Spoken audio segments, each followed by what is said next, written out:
Everyone loves to listen to a good book, and there are so many wonderful ones to choose, so we decided to bring you this podcast of Stories Come to Life. Each episode features a story from either classic or modern literature, especially chosen to be interesting and exciting to hear. So sit back, relax, and listen to this story come to life. Welcome to Stories Come to Life.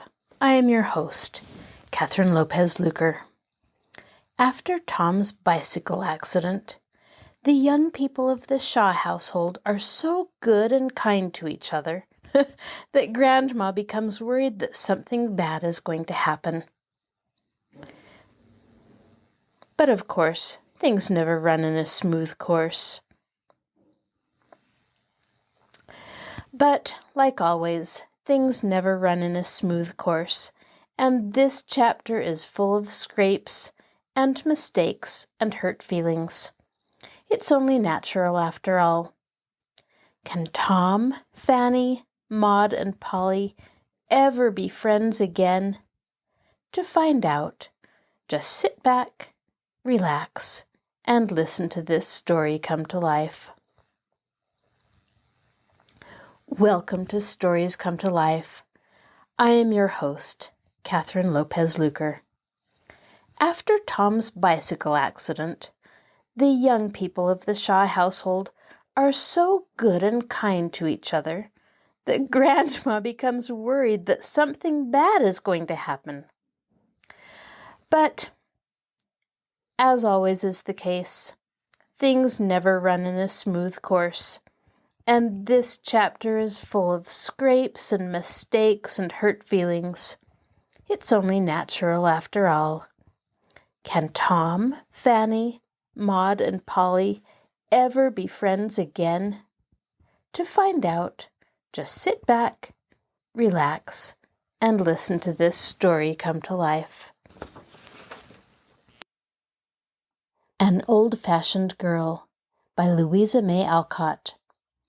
Chapter 5. Scrapes. After being unusually good, children are apt to turn round and refresh themselves by acting like scapegraces. For a week after Tom's mishap, the young folks were quite angelic, so much so that Grandma said she was afraid something was going to happen to them. The dear old lady needn't have felt anxious, for such excessive virtue doesn't last long enough to lead to translation, except with little prigs in the goody storybooks. And no sooner was Tom on his legs again, when the whole party went astray, and much tribulation was the consequence. It all began with Polly's stupidity, as Fan said afterward. Just as Polly ran down to meet Mr. Shaw one evening, and was helping him off with his coat, the doorbell rang, and a fine bouquet of hothouse flowers was left in Polly's hands, for she never could learn city ways, and opened the door herself. "Hey, what's this? My little Polly is beginning early after all," said Mr. Shaw, laughing as he watched the girl's face dimple and flush as she smelt the lovely nosegay, and glanced at a note half hidden in the heliotrope. Now, if Polly hadn't been stupid, as Fan said, she would have had her wits about her and let it pass. But you see, Polly was an honest little soul, and it never occurred to her that there was any need of concealment. So she answered in her straightforward way, "Oh, they aren't for me, sir. They're for Fan, from Mr. Frank, I guess. She'll be so pleased." "That puppy sends her things of this sort, does he?" And Mr. Shaw looked far from pleased as he pulled out the note and coolly opened it. Polly had her doubts about Fan's approval of that sort of thing, but dared not say a word, and stood thinking how she used to show her father the funny valentines the boys sent her, and how they laughed over them together.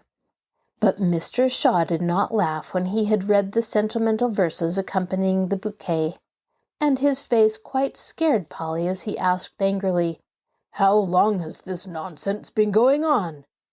"Indeed, sir, I don't know. Fan doesn't mean any harm. I wish I hadn't said anything," stammered Polly, remembering the promise given to Fanny the day of the concert.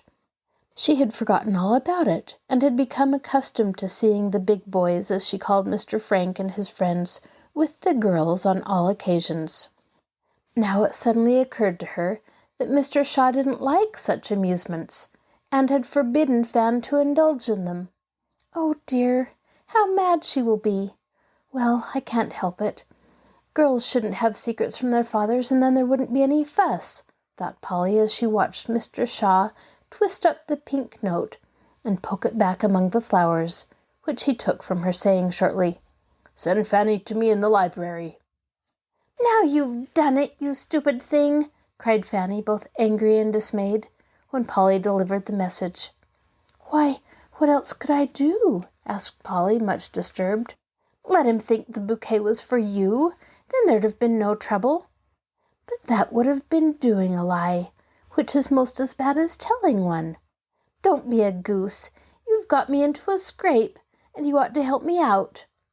"I will if I can, but I won't tell lies for anybody," cried Polly, getting excited. "Nobody wants you to. Just hold your tongue and let me manage." "Then I'd better not go down," began Polly, when a stern voice from below called like Bluebeard, "Are you coming down?" "Yes, sir," answered a meek voice, and Fanny clutched Polly, whispering, "You must come. I'm afraid out of my wits when he speaks like that. Stand by me, Polly, there's a dear." "I will," whispered Polly, like Bluebeard's wife's sister Anne, and going down, they went with fluttering hearts. Mr. Shaw stood on the rug, looking rather grim. The bouquet lay on the table, and beside it a note, directed to Frank Moore, Esquire, in a very decided hand, with a fierce-looking flourish after the Esquire. Pointing to this impressive epistle, Mr. Shaw said, knitting his black eyebrows as he looked at Fanny, "I'm going to put a stop to this nonsense at once, and if I see any more of it, I'll send you to school in a Canadian convent." This awful threat quite took Polly's breath away. But Fanny had heard it before, and having a temper of her own, said pertly, "I'm sure I haven't done anything so very dreadful.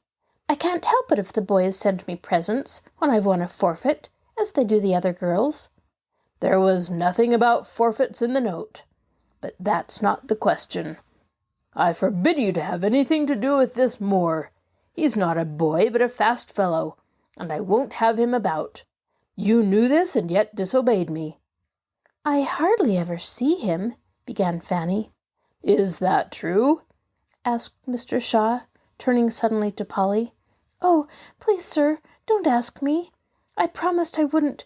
That is, Fanny will tell you," cried Polly, quite red with distress at this predicament she was in. "No matter about your promise. Tell me all you know about this absurd affair. It will do Fanny more good than harm." And Mr. Shaw sat down looking amiable, for Polly's dismay touched him. "May I?" she whispered to Fanny. "I don't care," answered Fan, looking both angry and ashamed, as she stood sullenly tying knots in her handkerchief.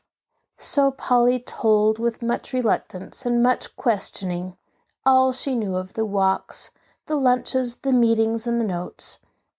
It wasn't much, and evidently less serious than Mr. Shaw expected, for as he listened, his eyebrows smoothed themselves out, and more than once his lips twitched, as if he wanted to laugh. For after all, it was rather comical to see how the young people aped their elders, playing the new-fashioned game, quite unconscious of its real beauty, power, and sacredness. "Oh, please, sir, don't blame Fan much, for she truly isn't half as silly as Trix and the other girls. She wouldn't go sleigh-riding, though Mr. Frank teased, and she wanted to ever so much. She's sorry, I know, and won't forget what you say any more, if you'll forgive her this once," cried Polly very earnestly, when the foolish little story was told.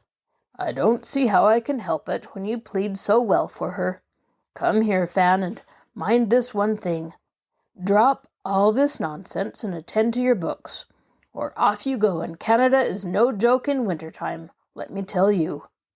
As he spoke, Mr. Shaw stroked his sulky daughter's cheek, hoping to see some sign of regret, But Fanny felt injured and wouldn't show that she was sorry, so she only said pettishly, "I suppose I can have my flowers now the fuss is over." "They are going straight back where they came from, with a line from me, which will keep that puppy from ever sending you any more."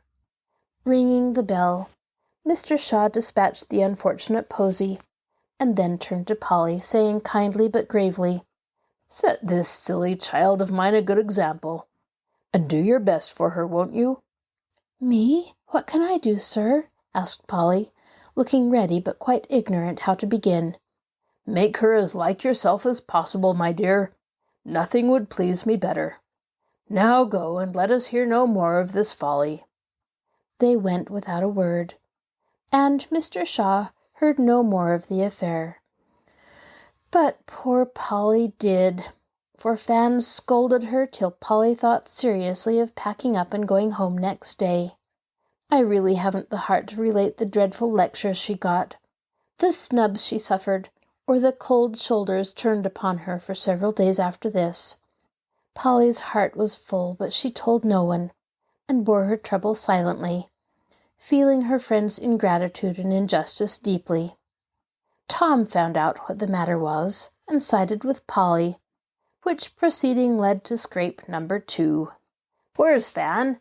asked the young gentleman, strolling into his sister's room, where Polly lay on the sofa, trying to forget her troubles in an interesting book. "Downstairs seeing company." "Why didn't you go too?" "I don't like tricks, and I don't know her fine New York friends." "And don't want to, neither, what don't you say?" "Not polite." "Who cares? I say, Polly, come and have some fun." "I'd rather read." "That isn't polite." Polly laughed and turned a page.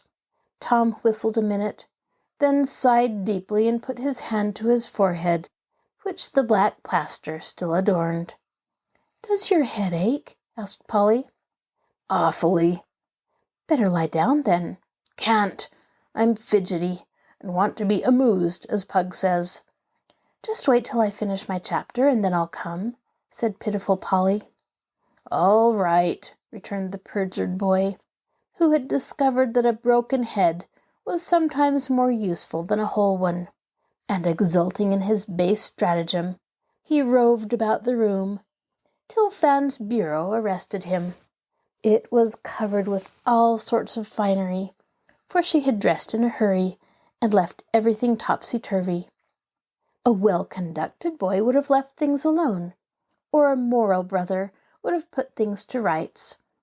Being neither, Tom rummaged to his heart's content, till Fan's drawers looked as if someone had been making hay in them. He tried the effect of earrings, ribbons, and collars, wound up the watch, though it wasn't time, burnt his inquisitive nose with smelling salts, deluged his grimy handkerchief with Fan's best cologne, anointed his curly crop with her hair oil, powdered his face with her violet powder, and finished off by pinning on a bunch of false ringlets, which Fanny tried to keep a profound secret.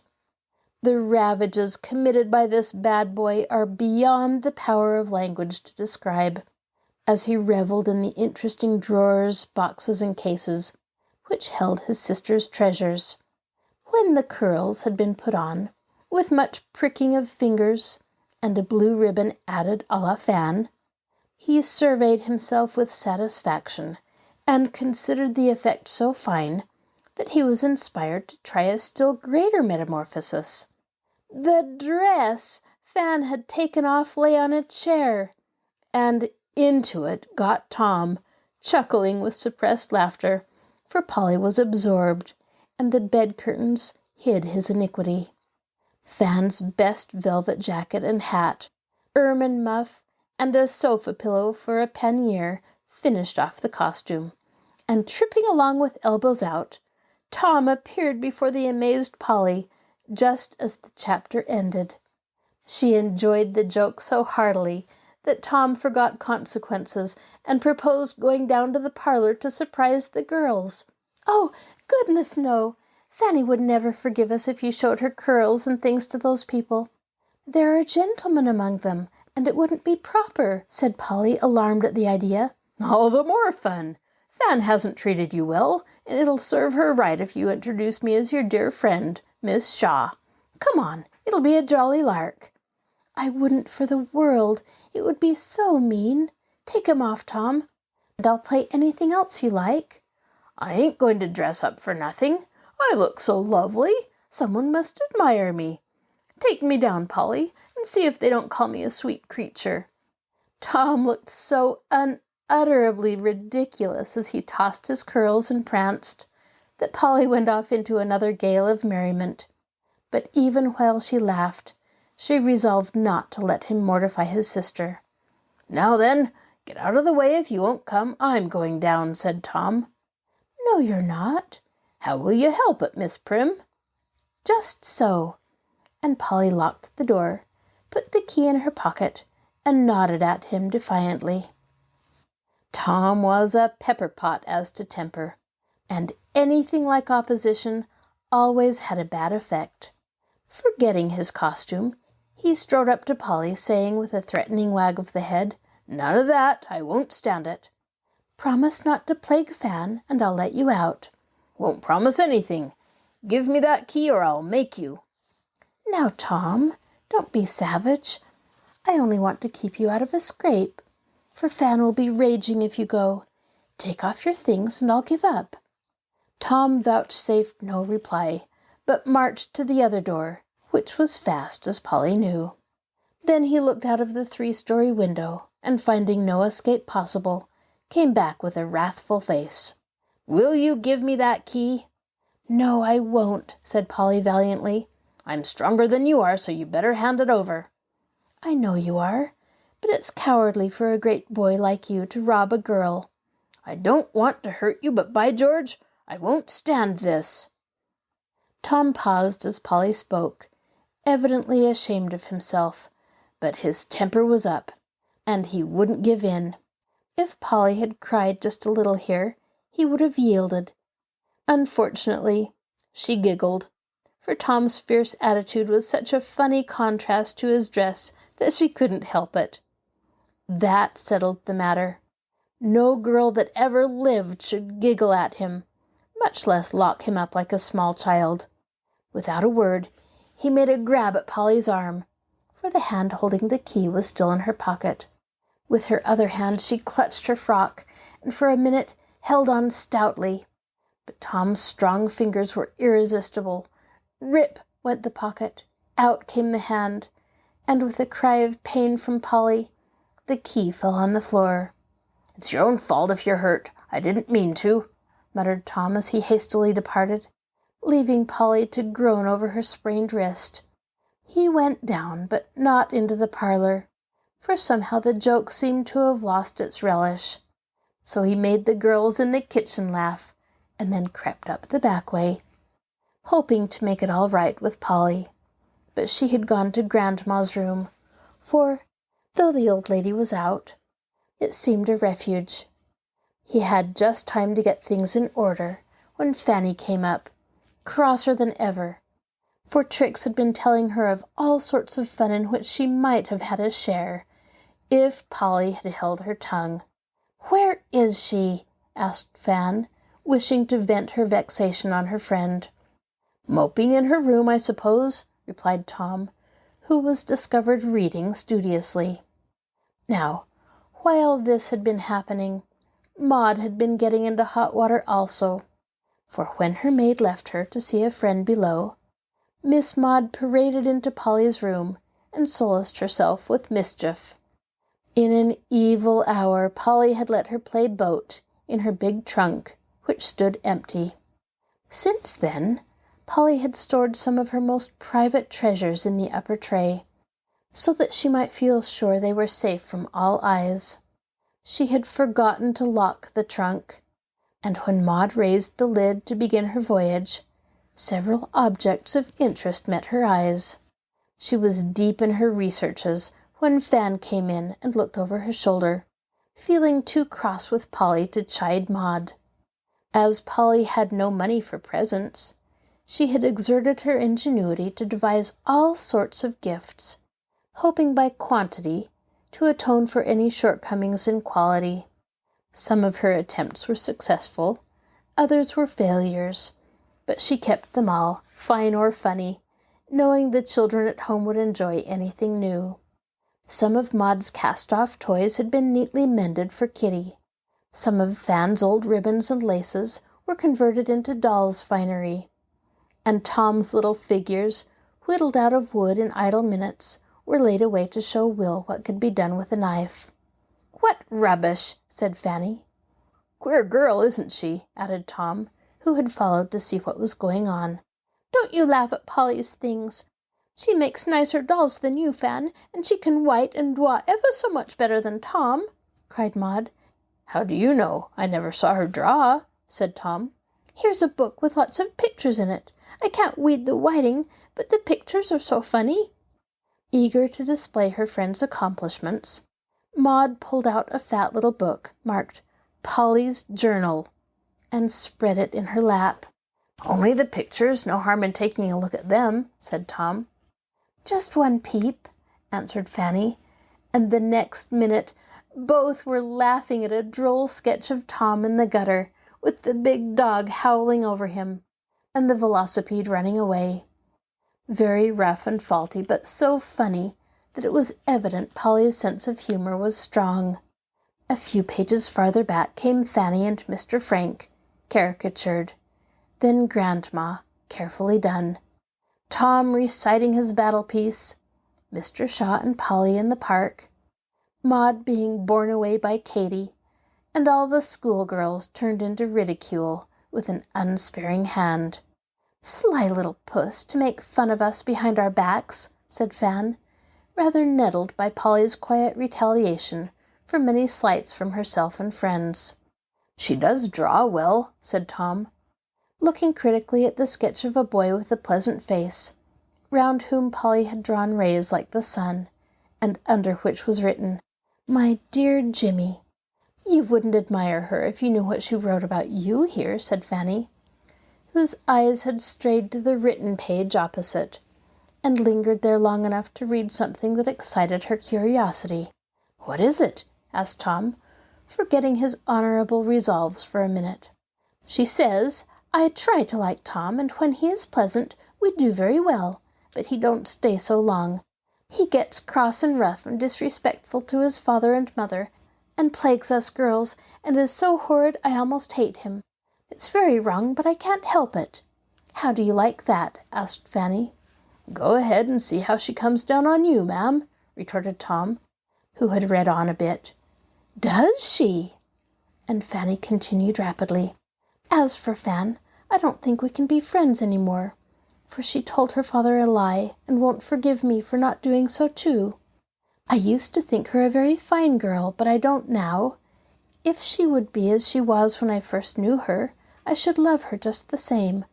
But she isn't kind to me, and though she's always talking about politeness, I don't think it's polite to treat company as she does me.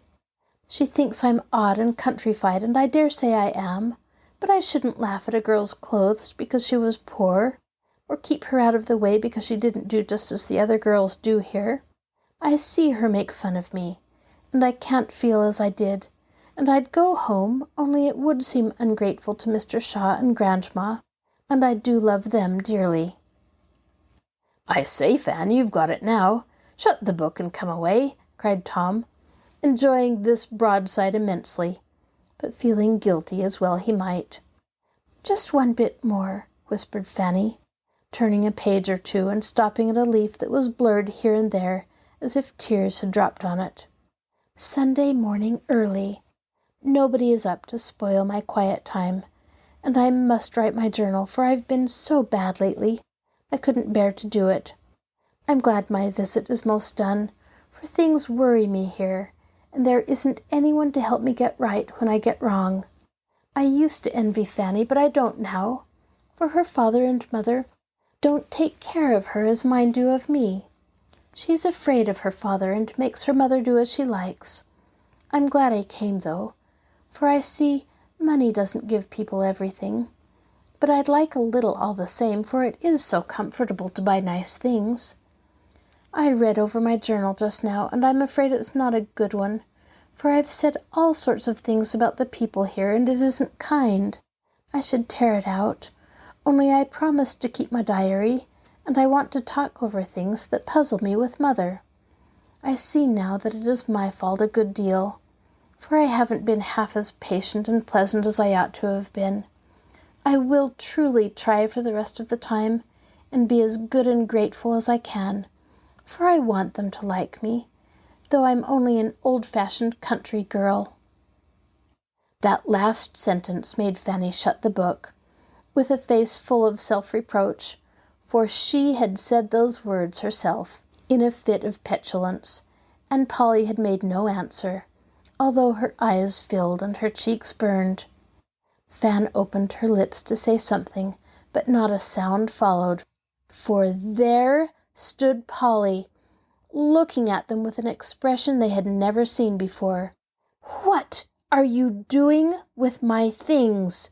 she demanded in a low voice, while her eyes kindled and her color changed.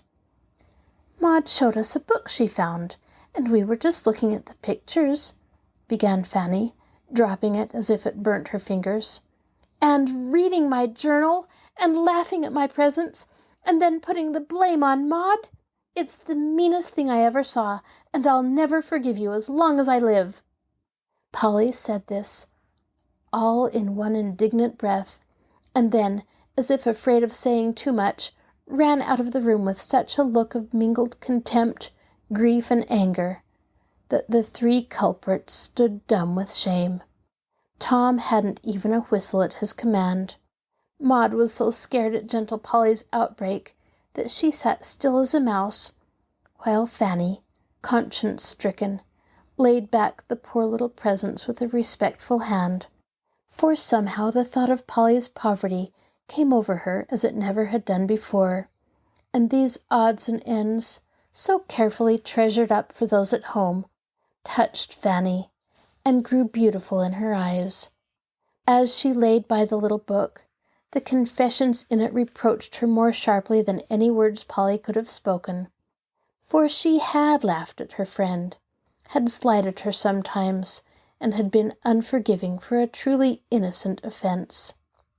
That last page where Polly took the blame on herself and promised to truly try to be more kind and patient went to Fanny's heart, melting all the coldness away, and she could only lay her head on the trunk, sobbing, "It wasn't Polly's fault. It was all mine." Tom, still red with shame at being caught in such a scrape, left Fanny to her tears, and went manfully away to find the injured Polly and confess his manifold transgressions. But Polly couldn't be found. He searched high and low in every room, yet no sign of the girl appeared, and Tom began to get anxious. "She can't have run away home, can she?" he said to himself as he paused before the hat tree. There was the little round hat, and Tom gave it a remorseful smooth, remembering how many times he had tweaked it half off or poked it over Polly's eyes. "Maybe she's gone down to the office to tell Pa. It isn't a bit like her, though. Anyway, I'll take a look around the corner." Eager to get his boots, Tom pulled open the door of a dark closet under the stairs, and nearly tumbled over backward with surprise, for there on the floor, with her head pillowed on a pair of rubber boots, lay Polly, in an attitude of despair. This mournful spectacle sent Tom's penitent speech straight out of his head, and with an astonished "Hullo!" he stood and stared in impressive silence. Polly wasn't crying, and lay so still that Tom began to think she might be in a fit or a faint, and bent anxiously down to inspect the pathetic bunch. A glimpse of wet eyelashes, a round cheek redder than usual, and lips parted by quick breathing, relieved his mind upon that point. So taking courage, he sat down on the boot-jack, and begged pardon like a man. Now, Polly was very angry, and I think she had a right to be, but she was not resentful, and after the first flash was over, she soon began to feel better about it. It wasn't easy to forgive, But as she listened to Tom's honest voice, getting gruff with remorse now and then, she couldn't harden her heart against him, or refuse to make up when he so frankly owned that it was confounded mean to read her book that way. She liked his coming and begging pardon at once. It was a handsome thing to do. She appreciated it, and forgave him in her heart some time before she did with her lips. For, to tell the truth, Polly had a spice of girlish malice, and rather liked to see domineering Tom eat humble pie, just enough to do him good, you know. She felt that atonement was proper, and considered it no more than just that Fan should drench a handkerchief or two with repentant tears, and that Tom should sit on a very uncomfortable seat and call himself hard names for 5 or 10 minutes before she relented. "Come now, do say a word to a fellow. I'm getting the worst of it anyhow, for there's Fan crying her eyes out upstairs, and here you are stowed away in a dark closet as dumb as a fish, and nobody but me to bring you both around. I'd have cut over to the Smiths and got Ma home to fix things, only it looked like backing out of the scrape. So I didn't," said Tom as a last appeal. Polly was glad to hear that Fan was crying. It would do her good.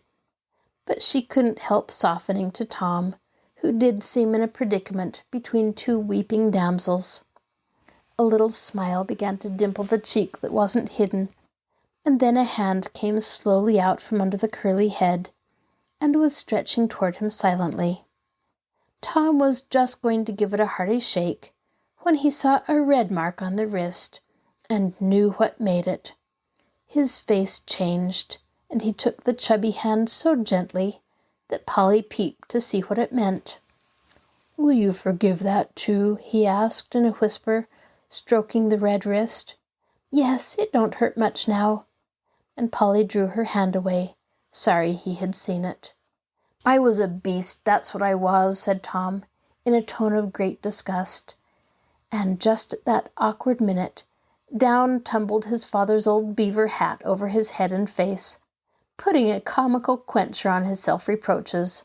Of course, neither could help laughing at that, and when he emerged, Polly was sitting up, looking as much better for her shower as he did for his momentary eclipse. "Fan feels dreadfully. Will you kiss her and be friends if I trot her down?" asked Tom, remembering his fellow sinner. "I'll go to her." And Polly whisked out of the closet as suddenly as she had whisked in, leaving Tom sitting on the boot-jack with a radiant countenance. How the girls made it up, no one ever knew. But after much talking and crying, kissing and laughing, the breach was healed, and peace declared. A slight haze still lingered in the air after the storm, for Fanny was very humble and tender that evening, Tom a trifle pensive but distressingly polite, and Polly magnanimously friendly to everyone, for generous natures like to forgive, and Polly enjoyed the petting after the insult, like a very human girl. As she was brushing her hair at bedtime, there came a tap on her door, and opening it, she beheld nothing but a tall black bottle with a strip of red flannel tied around it like a cravat, and a cocked hat note on the cork. Inside were these lines, written in a sprawling hand with very black ink. "Dear Polly, Oppie Dildock is first rate for sprains. You put a lot on the flannel and do up your wrist, and I guess it'll be all right in the morning. Will you come a sleigh ride tomorrow? I'm awfully sorry I hurt you. Tom." Thank you for joining us for Stories Come to Life. Be sure to join us next time when we continue to listen to An Old-Fashioned Girl by Louisa May Alcott. Please be sure to tell me what other books you'd like to listen to. I'm so glad you joined me. I'll talk to you again soon.